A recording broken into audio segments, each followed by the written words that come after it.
Ini apa? Tomat. I love you tomat. Ya. Sosok perempuan yang diisukan jadi selingkuhan Raffi Ahmad hingga mencuri perhatian warganet belakangan ini. Sosok perempuan yang tengah ramai dituding dekat dengan Raffi Ahmad tersebut diketahui bernama Nita Gunawan. Kedekatan Nita Gunawan dan Raffi Ahmad terungkap usai video mesranya bareng suami Nagita Slavina ini tersebar di media sosial. Pada video yang banyak beredar, Raffi Ahmad terlihat tampak diam-diam mencolek Nita Gunawan di tengah syuting.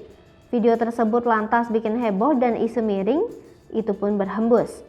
Tak hanya itu, Nita Gunawan juga sempat kedapatan menyambangi beach club milik presenter Raffi Ahmad di Bali. Meskipun kini heboh isu miring soal rumah tangganya, tampaknya Raffi Ahmad belum memberikan klarifikasi apapun. Hal yang sama pun dilakukan oleh Nagita Slavina. Lantas, siapa sebenarnya sosok Nita Gunawan? Nita Gunawan merupakan make up artis, model, dan selebgram berkebangsaan Indonesia. Ia lahir di Kudus, Jawa Tengah, 1991. Nita, begitu sapaan akrabnya, kerap membagikan aktivitas kesehariannya ke media sosial, baik TikTok maupun Instagram.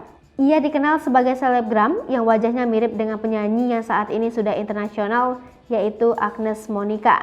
Tak hanya dikenal karena wajahnya mirip Agnes Monica, Nita Gunawan juga mendapatkan julukan Queen of Halu. Nita Gunawan mengawali karirnya dengan membagikan aktivitas kesehariannya dan tips kecantikan melalui media sosialnya. Tips kecantikan yang ia bagikan itu berdasarkan dengan ilmu yang ia pelajari baik di Jakarta dan Singapura. Selain menjadi selebgram, ia juga seorang make up artist. Di Jakarta, ia belajar make up artist di Make Up Forever Academy Jakarta dan Peter F. Sairang Academy Jakarta. Sedangkan di Singapura, ia belajar di Make Up Forever Academy Singapore.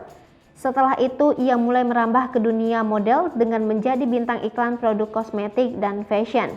Tidak hanya itu, ia juga pernah didapuk sebagai model video klip lagu Tanpamu milik band Republik yang dirilis pada Agustus 2021 lalu. Setelah terkenal di media sosial, kemudian Nita Gunawan kerap dipanggil di beberapa acara televisi. Awalnya ia tampil sebagai kasir di acara The Cafe Trans 7 yang dibawakan oleh Raffi Ahmad. Ia juga pernah tampil di acara grand launching jersey Rans Cilegon FC milik Raffi Ahmad. Selain itu, Nita juga beberapa kali menjadi bintang tamu di acara Opera Van Java di Trans 7 dan Comedy of the Day di Kompas TV.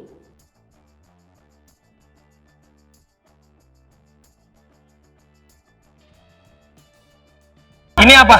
Timun. Sama seperti kamu. Biar aku gak kena COVID atau deket-deket kamu, biar timunku naik. TV, jangan lupa komen, like, dan subscribe, serta tonton terus berita-berita terupdate lainnya ya.